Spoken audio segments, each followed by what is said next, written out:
네, 오늘은 비사업용과 나대지 관련된 이슈에 대해서 간략히 얘기 한번 하고 넘어가겠습니다. 들으면 바뀐다. 노련한 돈시티에게 배우면 빌딩이 생긴다.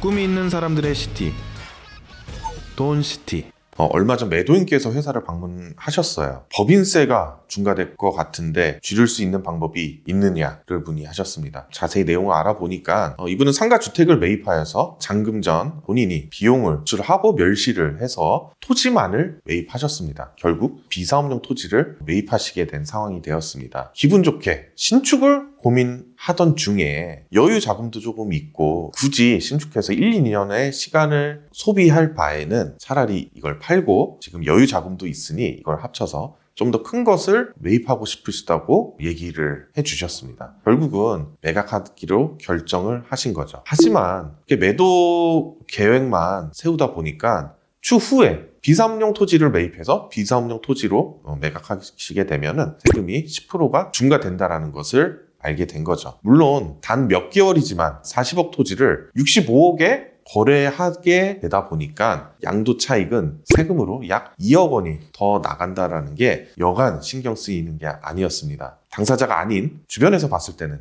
양도 차익에 25억 중 2억 더 내는 것이 얼마나 큰 돈이냐 하겠지만 당사자에게는 세금을 줄이고 싶어 하시는 게 당연한 것입니다. 물론 인허가를 받고 착공까지 해서 그 인허가를 매수인에게 양도양수해서 진행하면은 사업용 토지로 조건을 맞출 수 있어서 중과 적용을 피할 수 있는 방법도 있습니다만 엄밀히 말하면 과세 당국에서는 비사업용 토지에서 비사업용 토지를 매도하는 것으로 보기 때문에 중과 적용을 일반적으로 할 가능성이 크다라는 게 세무사님 의견이셨습니다. 중과가 되면은 경정청구 통해서 중과 안 되는 부분에 세금을 찾아와야 한다는 것인데 결국 매매 진행을 하다가 세무사님께 의견을 물으면 확실한 답변을 못하고 있는 실정이었습니다. 중과가 될 수도 있고 안 될 수도 있는 상황이기 때문에 결과에 대해서 정확하게 말씀해 주시는 세무서 전문가분들이 없었습니다. 결국 강남세무서에서도 저희가 질의를 해봤는데요. 전체적인 비사업용 토지인지 여부는 전체적으로 보유기간 동안 이 상황을 종합해서 판단하고 그거에 따른 결과로 확인한다는 답변을 줬습니다. 이게 저희 중개하는 입장에서는 더욱더 난처한 상황이 되었네요. 그러다 보니까 결론은 중과 안 되는 방법을 찾아보고 매매를 추진하는 것보다 나중에 나올 것을 대비하고 경정청구를 하는 것이 일반적인 방향이라는 것에 도달하게 되었습니다. 하지만 경정청구를 하기 위해 인허가 등을 받아야 하고 여러 가지 조건도 필요하고 또 매우 번거롭고 결국은 10% 중과받고 진행하는 것이 어찌 보면은 가장 좋을 것 같다라는 결론에 도달하게 됐습니다. 또 매수인의 입장에서도 보면은 결국은 매도인의 중과세 10%를 피하기 위해 매수인이 여러 가지 또 이 번거로움이란 매도인이 세금을 피하기 위해서 큰 위험을 감수하는 것은 매도인, 매수인, 중개인, 세무조사 문제가 생길 수 있기 때문이죠. 그래서 매도인 입장에서는 10%가 큰 돈일 수도 있고 작은 돈일 수 있지만 놓치기는 아깝고 또 시세 차익 대비해서 큰 돈이니 찾으려고 노력하다가 시간만 다 보내고 결론은 10% 내고 팔자라는 결론에 도달하게 됐네요. 그렇다면은 매입할 때 멸실 조건 말고 건물이 있는 상태를 매입하거나 주택이 있는 경우에는 용도 변경을 하고 매입하는 것이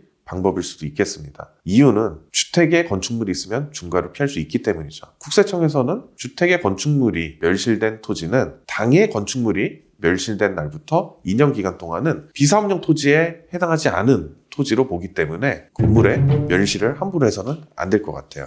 나대지를 고객님들도 매입하시고 신축 고민 안 하고 지체하고 있으면 본인도 사업용 토지로 보유하고 있는지 비사업용 토지로 보유하고 있는지 헷갈리고 있는 그 경계선에 있다가 본인은 결국 심취임대 사업을 하고 있다라고 착각을 하게 됩니다. 이렇게 시간이 흐른 뒤에 다시 매각을 결정하게 되면은 결국 10% 이 중과의 늪에 빠지게 되는 안타까운 상황이 발생됩니다. 이건 일할 계산에서 보통 비사업용 토지를 계산하는 건데 이 정도로 아마 보유를 하고 계시면 대부분 세무사님께 문의를 드려야 될 내용들이고요. 저는 1년 이내 매각 시 법인세가 중과되냐 안 되냐에 대해서 얘기를 드리는 겁니다. 이외에 사실 비사업용 토지 관련해서는 조항이 상당히 많은데요. 비사업용 토지의 다양한 케이스는 반드시 본인의 상황을 잘 확인하고 파악하시고 결론은 나대지를 매각하면 중과세를 매기겠다. 그러니 처음 살 때 상황에 따라서 멸실하지 말고 쓰러져가는 건물이라도 남겨놓아서 매입을 하는 것도 방법이 될 수 있겠다라고 정리하고 넘어가겠습니다. 기타 이외에 B3형 토지에 대해 세부적인 사항은 세무사님과 꼭 상담을 하시고 저한테 문의 주시면 저도 최대한 도움되는 정보를 드릴 수 있도록 하겠습니다. 감사합니다. I need to know everything, who and the what and the where, I need everything. Trust me, I hear what you're saying, but act like it's new what you're telling me. I'm curious, George, I hop in the Porsche, it's 5 and a horse, I'm ready for war, I'm coming for throats, to turn to a ghost, I need to know everything. Now you be surprised at the info you get is by letting them talk, so I'm letting them talk.